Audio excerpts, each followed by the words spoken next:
Hello Capricorn, Sun, Moon, Rising, and Venus signs. Kamusta kayo? Sana po nasa mabuti kayong kalagayan. Welcome back po sa Star Tarot. Kung bago kayo dito, welcome din kayo. Thank you sa inyong support. I truly appreciate it. God bless you all. Tingnan natin ang mga mensahe ni Capricorn. Kung ano mensahe ninyo, judgment. Ang iba sa inyo dito is going to embark on soul searching. No? Maaring yun ang pagpopokusan ninyo sa ngayon. You're about to find out, no, what your true purpose is, what your mission in life is, yung mga ganon, ano. Maybe you're also, yung parang siguro nagkaroon, yung feeling ninyo, nagkaroon kayo ng detachment na with your soul. Kaya ngayon, siguro iniisip ninyo na gusto nyong hanapin ang sarili ninyo, no? Yung ganon ba? We have thorns, ayan. So, this is a beautiful reminder for you na kahit ano man ang maging sitwasyon ninyo sa buhay, if there are challenging situation or difficult times, wag na wag kayong mag-give up. Never give up in any case, no? Never give up dahil ang mga challenging situation na yan, those are just preparation para sa atin for a bigger blessing, no?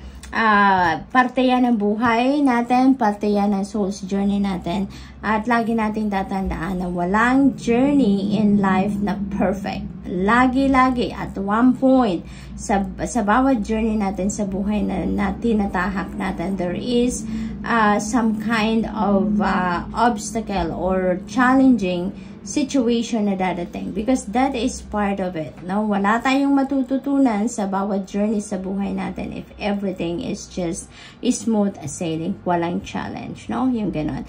Kaya if there is any challenging situation dito, sa buhay ninyo, rest assured, na mahahanapan nyo din yan ng lusot, dahil wala naman binibigay na problema sa atin or obstacles ng divine universe na hindi natin kayang i-handle. Okay? So, what else? We have goals. Ayan, napakaganda because there is progress, no? There is progress. Meron kayong mga personal goals na makakamit na sa ngayon. So, there will be achievement. There will be accomplishment sa inyong mga ginagawa that could be related to personal affairs, that could be related to trabaho, career, negosyo, depende sa inyong sitwasyon. But definitely, there will be accomplishment and achievements coming your way. We have patience. Ayan. Sometimes, we really need to practice patience because we also need to remember that destiny unfolds, things according to the divine order and timing. Diba? Lahat naman nangyayari sa mundo ay in divine timing, diba? Divine timing is never late, it's never early, no? It really happens at the right time. Kung yun ang dapat mangyari, yun ang nakasaad sa divine plan, then that's what's going to happen. Kaya sometimes, yung mga hinihingi natin, yung mga ini-expect natin, yung mga pinagdadasal natin, hindi pa dumadating. It's because it's not divine timing yet, no? The right time or the perfect time hasn't come yet para yan ay mangyari, diba? Kaya kailangan natin ngayon na magpasensya, no? At this moment, this is what is being asked of you, magpasensya muna kayo, no?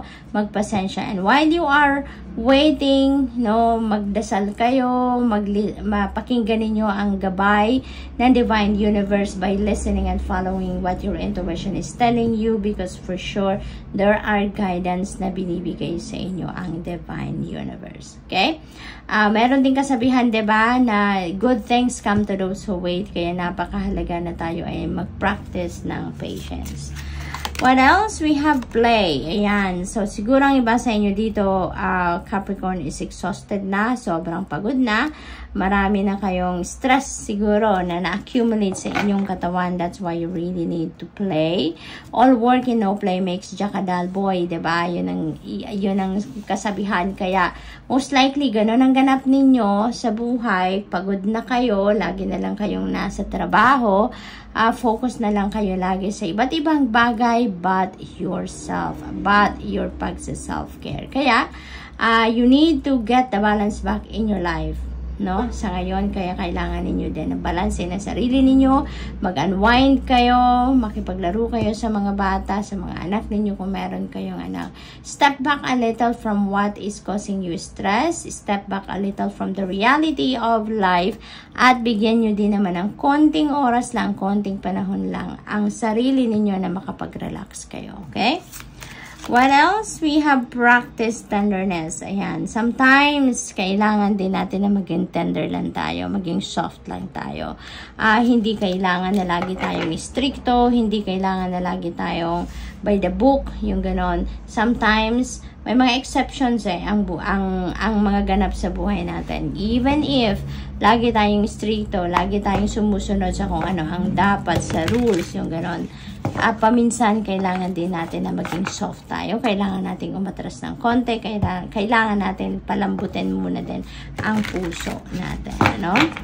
And maybe that's what is being asked of you sa ngayon. Okay? Compassion. Maging compassionate kayo at this time.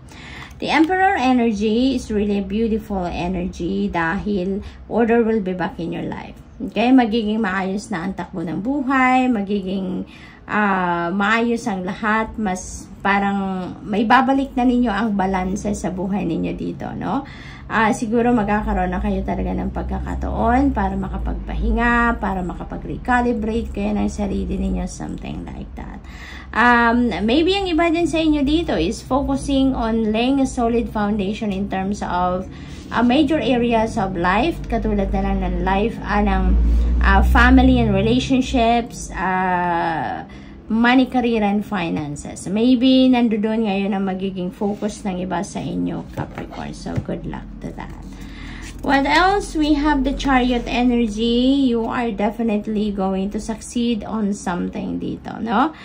Meron tagumpay kasi meron nga kayo dito ng achievements. So, definitely meron talagang magsasucceed dito na mga ginagawa ninyo that could be related to work, to career, negosyo, something like that. So, congratulations.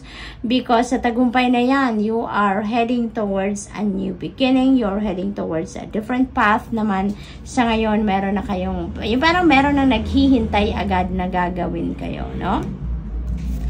We have awakening. Ayan. So, dito there are going to be a lot of realizations sa inyo sa ngayon. Ano? New perspective, new ideas are coming your way. At maaring yan ang maghahatid sa inyo dito sa mga bagong opportunities or sa mga bagong path na tatahakin ninyo sa ngayon. So, good luck.